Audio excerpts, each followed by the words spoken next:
देखिए, इसमें कोई शक नहीं है कि इस जगत के ज्यादातर लोग ये चाहते हैं कि उनका जो ब्रेन है वो सुपर फास्ट कंप्यूटर से भी सुपर फास्ट चले। और इस चीज को पाने के लिए कुछ लोग मेडिटेशन कर रहे हैं, कुछ नई भाषा सीख रहे हैं, कुछ बैलेंस डाइट ले रहे हैं, या फिर कुछ रात को बैठ के च्यवनप्राश खा रहे हैं। इसमें कोई बुराई भी नहीं है। और जैसे जैसे टाइम बीतता गया वैसे वैसे इसी रेस के अंदर अब साइंटिस्ट और इंजीनियर्स भी आ गए हैं और उन्होंने बनाया है एक ऐसा डिवाइस जो प्राइमरी 2 प्रॉब्लम्स को टारगेट करेगा। सबसे पहला ये है कि उन पेशेंट की बीमारियों को ठीक करना जिनकी बॉडी का ब्रेन के साथ जो कंट्रोल है वो कम होता जा रहा है या ऑलमोस्ट खत्म हो चुका है। और दूसरा, ह्यूमन ब्रेन की पावर को और एक नए लेवल पर लेकर जाना। इन दोनों चीजों को ध्यान में रखते हुए उन्होंने बनाई है न्यूरल इम्प्लांट्स, या जिसे मैं देसी भाषा में बोलूं तो ब्रेन की एक चिप। और इस चिप को लगाते ही इंसान की ब्रेन की पावर में एक प्लस पॉइंट जुड़ जाता है। अब ये ब्रेन चिप या न्यूरल इम्प्लांट ये एक्चुअली में होता क्या है? सबसे पहले हम ये चीज समझ लेते हैं, हमारा ब्रेन जो है वो एक्चुअली में काम कैसे करता है। जब भी हम कुछ सोचते हैं, कुछ बोलते हैं या कोई भी बॉडी की मूवमेंट करते हैं, जैसे मैं अभी अपना हाथ हिला रहा हूँ, तो उस प्रोसेस को कंप्लीट करने के लिए हमारा ब्रेन जो है वो न्यूरॉन्स के थ्रू इलेक्ट्रिकल मैसेज भेजता है उस बॉडी पार्ट में जहाँ इसकी जरूरत होती है, और बॉडी वो एक्शन परफॉर्म कर लेती है। इसको मोटर स्किल्स भी बोलते हैं। देखिए, ये जो न्यूरल इम्प्लांट है ये एक ऐसा डिवाइस होता है जिसको डिजाइन इस तरीके से किया गया है कि सीधा आपके ब्रेन के जो न्यूरल नेटवर्क्स हैं उनके साथ डायरेक्ट कनेक्शन बना पाए। कनेक्शन के बाद न्यूरॉन्स के सिग्नल्स को ये एक डिजिटल कमांड के अंदर ट्रांसलेट करता है और किसी भी एक्सटर्नल डिवाइस जैसे कंप्यूटर है, मोबाइल फोन है या कोई प्रोस्थेटिक आर्म है, उन सबको ये डाटा भेजने में सक्षम होता है। इसको एक एग्जांपल से समझ लेते हैं। मान लीजिए इंडिया से जापान कोई आदमी बिना जापानी सीखे हुए वहां घूमने चला गया और वहां जाके उसको पता लगा कि ना तो वो ना तो वहां के लोकल्स एक दूसरे की भाषा को समझ पा रहे हैं।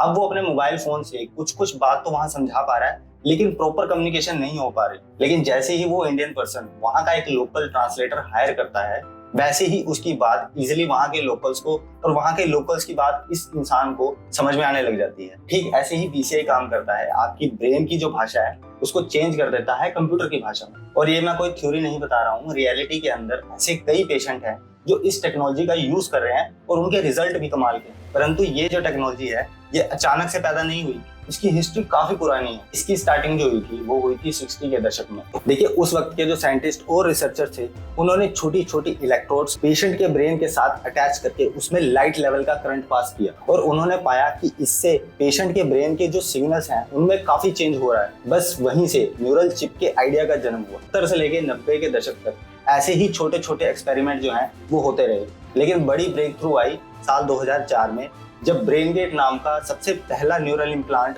ह्यूमन के ऊपर किया गया। इस ऑपरेशन के बाद एक पैरालाइज पर्सन ने अपनी ब्रेन की हेल्प से एक रोबोटिक आर्म को कंट्रोल किया।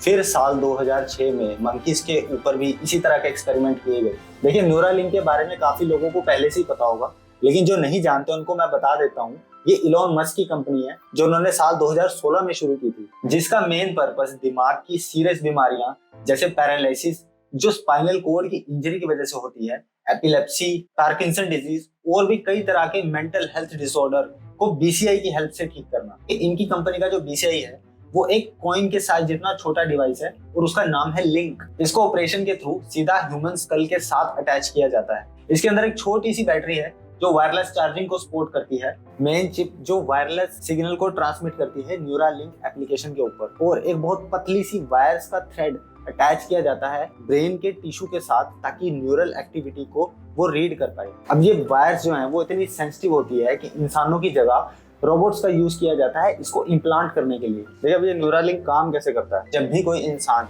कोई एक्शन लेने की सोचता है तो इसके सेंसर्स उस एक्शन की न्यूरल एक्टिविटी को कैप्चर करते हैं और डेटा सेंड कर देते हैं किसी एक्सटर्नल डिवाइस में। देसी भाषा में बोलूं तो आपके ब्रेन को पढ़ के ऑटोमेटिक एक्शन ले लेता है। देखिए, कंपनी क्लेम करती है कि मोबाइल या लैपटॉप इन दोनों का आप एक्सेस कर सकते हो इस चिप के द्वारा, और ये ऑलरेडी एफडीए अप्रूव हो चुका है। अभी रिसेंटली ही एलेक्स नाम के पेशेंट ने लिंक का इम्प्लांट करवाया है और उसके बाद उसने लिंक के थ्रू कीबोर्ड और माउस को कंट्रोल करके एक्शन शूटर गेम्स जैसे काउंटर स्ट्राइक है उसको आराम से प्ले किया। अभी कंपनी एआई टेक्नोलॉजी को भी लिंक के साथ कनेक्ट कर रही है ताकि ह्यूमंस की इंटेलिजेंस, गहरे इमोशंस और न्यूरॉन्स की एक्टिविटी को और अच्छे तरीके से समझा जा सके। दूसरा, न्यूरालिंक का ब्लाइंड साइड जो एक एक्सपेरिमेंटल डिवाइस है जिसपे कंपनी अभी काम कर रही है।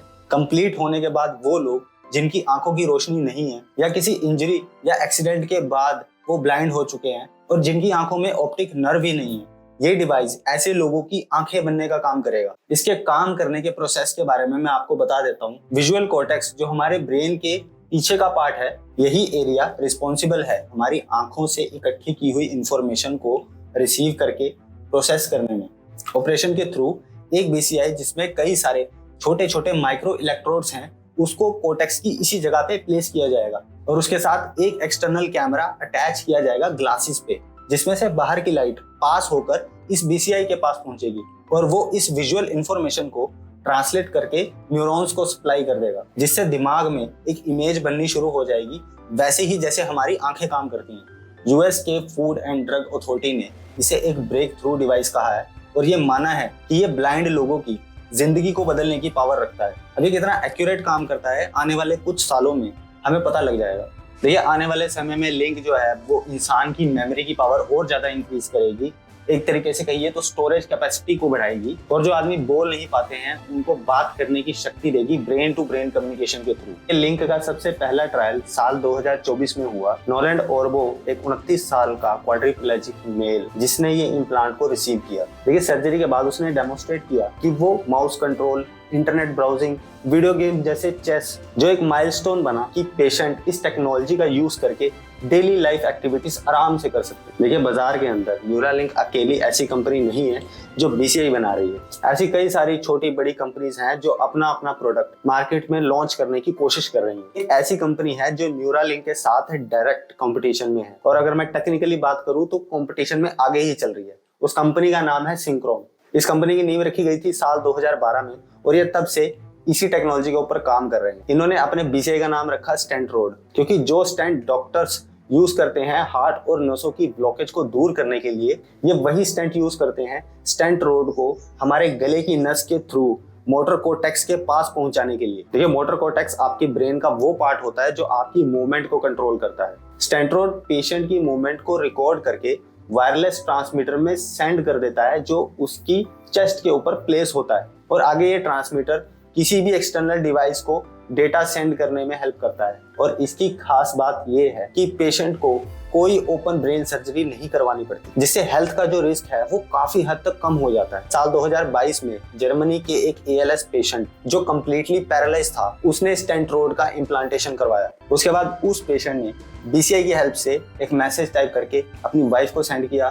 थर्मोस्टेट जो रूम टेम्परेचर को बढ़ाने घटाने का एक डिजिटल डिवाइस होता है, स्पेशली वेस्टर्न कंट्रीज में ही इसका यूज किया जाता है, उसे अपने ब्रेन से एक्सेस करके टेम्परेचर कंट्रोल किया और साथ ही साथ कंट्रोल किया अमेज़न एलेक्सा को भी। कि अभी तक मैं बात कर चुका हूँ कि बीसीआई क्या है, कैसे काम करता है और इसकी हिस्ट्री क्या है और कौन कौन सी ऐसी मेजर कंपनीज हैं जो इस प्रोडक्ट को बनाने में इन्वॉल्व हैं और पेशेंट कैसे इसके फायदे उठा रहा है। लेकिन अब बात कर लेते हैं इसके नुकसान के बारे में। सबसे पहली चीज तो ये है कि इम्प्लांटेशन का जो प्रोसीजर है वो बहुत ही कॉस्टली है। एक नॉर्मल इंसान इसको करवाने की सोच भी नहीं सकता।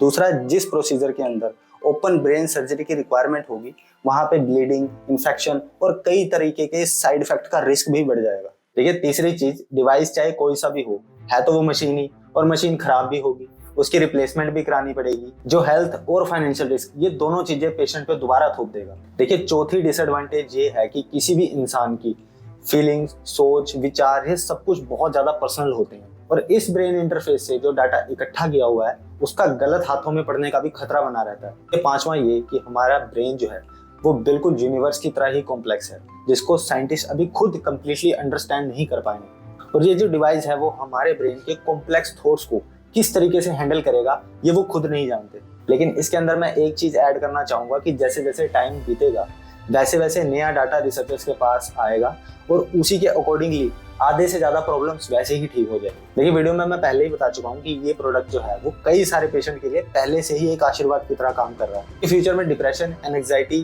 पीटीएसडी और एडिक्शन जैसे न्यूरल डिसऑर्डर्स को ये कंट्रोल करने में या बिल्कुल ठीक करने में बहुत हेल्पफुल होगा। देखिए बीसीआई बनाने वाली कंपनी ऑलरेडी एआई और इंटरनेट इसके अंदर डाल चुकी हैं, पर आने वाले 10 से 15 सालों में आप खुद देखेंगे कि ब्रेन टू ब्रेन कम्युनिकेशन जो है वो कितनी ज्यादा आसान हो जाएगी। और सिर्फ यही नहीं, इसी ब्रेन इंटरफेस का यूज करके ह्यूमंस स्मार्टफोन, स्मार्ट कार, यहाँ तक कि स्मार्ट होम को भी कंट्रोल कर पाएंगे बिना आंख झपके। एंड में मैं यही कहूंगा कि चाहे हमारे सोचने की शक्ति को समझना हो, चाहे उन लोगों की मदद करनी हो जिनको हर वक्त दूसरे इंसानों की जरूरत रहती है। ये एक इंपॉर्टेंट एडवांस टेक्नोलॉजी है जिसके बारे में हम सबको पता होना चाहिए। आप क्या सोचते हैं इस प्रोडक्ट के बारे में? कमेंट्स में मुझे जरूर बताइएगा। आपका ओपिनियन पढ़ के मुझे बहुत खुशी होगी। एक और इंटरेस्टिंग वीडियो आने वाली है बहुत ही जल्द, तो अगर आपने चैनल सब्सक्राइब नहीं किया है तो प्लीज कीजिए, वीडियो को लाइक कीजिए, शेयर कीजिए and thank you for watching this video.